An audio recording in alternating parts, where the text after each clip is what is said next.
All right, next we're gonna work on some flexibility. Last video we did some shoulder flexibility. Now we're working on our straight legs. If you have troubles getting your knees straight, that is most likely having tight hamstrings. So we are going to do some leg flexibility right now. You can do this on a flat surface or you can do it up on a mat. If you don't own a mat, you can do it on a couch cushion. You can stack a few pillows on top of one another, stack some blankets, some folded towels, a yoga mat, whatever you got. It'll work out.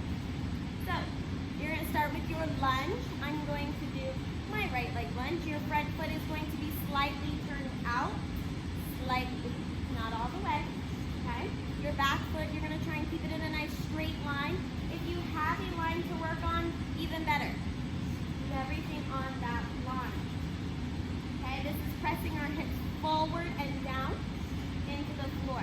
You don't want your front knee over your toe. You want to keep it extended out a little bit longer.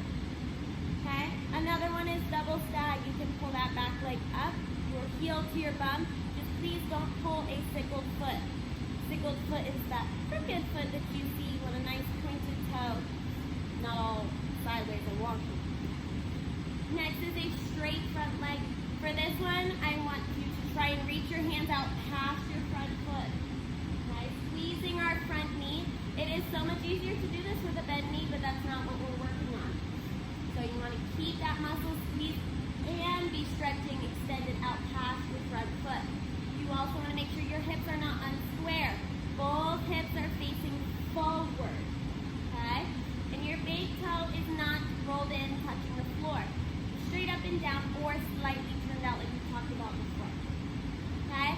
From here, you can either just push your mat out and go right into your split, or you can do an extra little stretch for back here. I like to put my forearm right on my thigh or right above my knee and press. And I will rotate my pelvis back so I get that extra stretch in my hamstring. Okay, so instead of our round back, you just switch it, rotate it back, try and get more of a flat back pressing down. Okay, not to where you feel like something's gonna pull, but a nice stretch. Okay, then you can either slide your mat out or scoot your back foot out. On this one, you want hands back, still making sure that your back foot is not rolled out all funny or not in a straight line. Your heel's up to the ceiling, chest is up, hands are back, squeezing our front leg. Okay? So those are the split ones that you can do, really working our flexibility.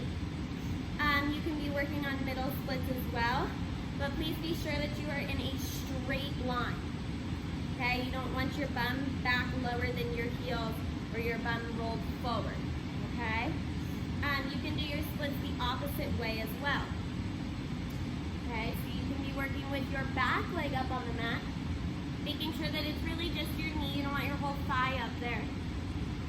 Okay, you can do your lunge this way.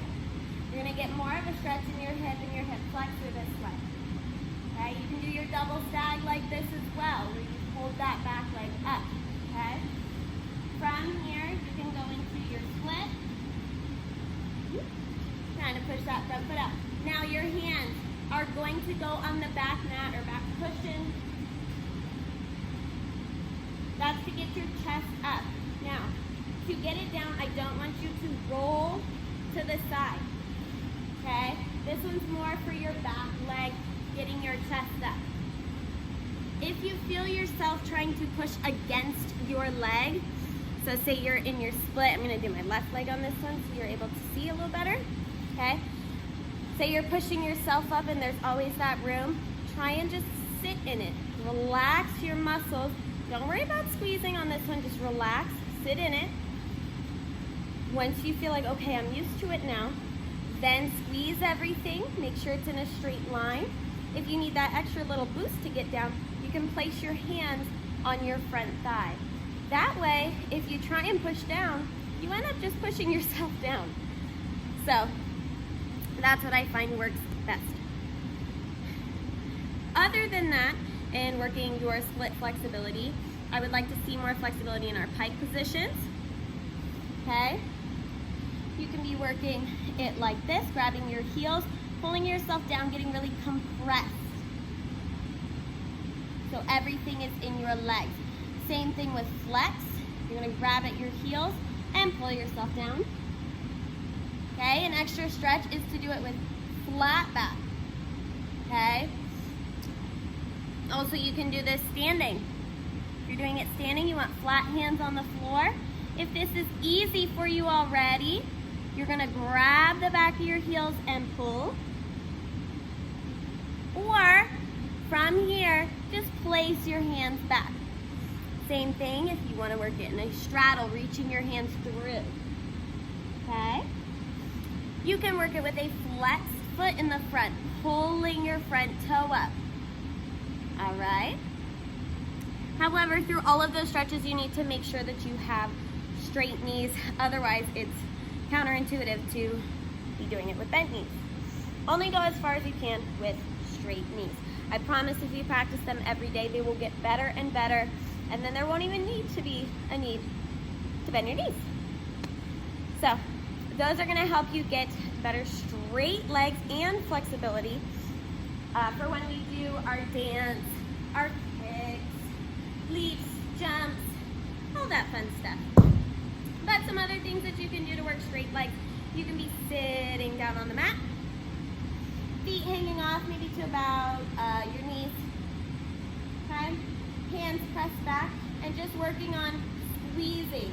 Recognizing what muscle you have to use to get to those straight legs.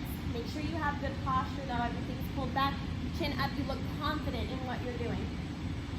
Okay, you want good technique. I'd rather see quality work than quantity.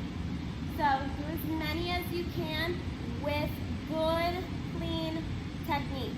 As soon as you start getting into bad posture and not your best work, stop, go take a break, and get refocused, and come back to it. Okay? That's what you can be working on. The goal is to be able to get straight legs and your heels slightly off of the floor. Okay? Now, I'm not doing this by lifting my leg up. I'm just squeezing, and it naturally lifts my heels about this much off of the floor. Okay? You can also be working on your toe point, doing demi point, demi flexes. You can do these with both feet at the same time. Flex, demi, point, demi, flex. Okay, working through those feet. You can be doing this with releves. Okay? Nice straight body lifting up with squeezed knees. When you do so though, don't let your feet bow out to the side. If you do that, whenever we get to turns, you're going to struggle to pull up tall onto that foot. It's probably gonna end up way off to the side. And then you're gonna turn all sideways, and you're gonna wonder why you can't do your turn. Same thing with pivot turns a lot of times in our tight fifth position. This is tight fifth, one foot slightly behind the other, locked together in your highest releve. Why is that called tight fifth, you may ask? Because fifth position in dance, pulled up to releve, or susu, you would squeeze it together. It's our tight fifth position. Okay? You want to keep those ankles and thighs pulled in together, your weight onto your ball of your foot or your big toe. Okay? The moment you start rolling out to the side, lifting the weight off of your big toe, you're going to wobble. If you're on beam, you're probably just going to fall off to the side. And I'm going to say, put your big toe on the beam. And you're probably wondering what that has to do with anything. Well, if you're rolling to the side of your ankle, that big toe is going to lift up. You want to be pushing that weight down onto the ball of your foot. Okay, same thing on your releve, pushing that weight down into the ball of your foot.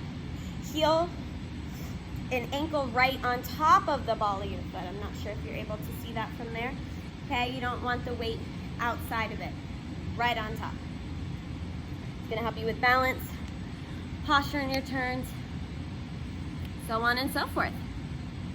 Okay, so we worked on our flexibility in our hamstrings and our splits.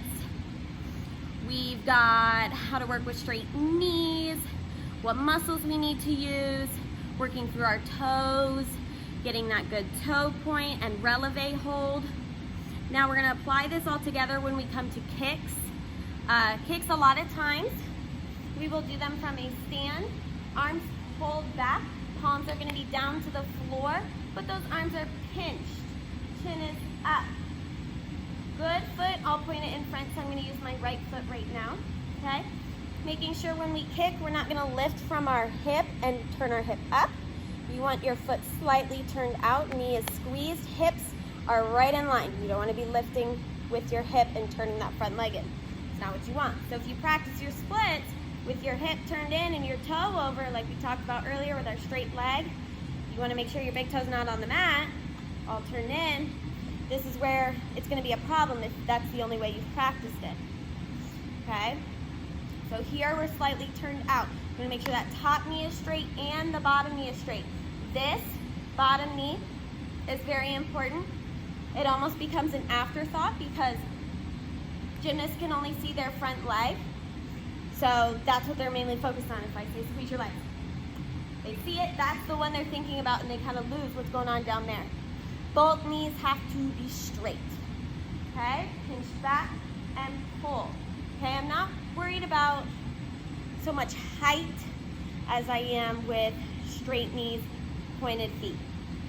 Height will come over time, but if you try and whip it up to your face with bad technique, it's not worth it, it's not beneficial. So might as well work it well and then slowly make your way up with height without lifting in that hip and pulling up with your knee. Okay, sometimes we get this action. Okay, you can be working on the floor with straight knees and doing little taps. Okay, quick action with those muscles. Knowing how to squeeze and when to squeeze. It's gonna help you a lot in your floor dancing all throughout your gymnastics. So there's lots of stuff in this video that you're gonna be able to work on at home. And I hope you get to it. Thanks, guys.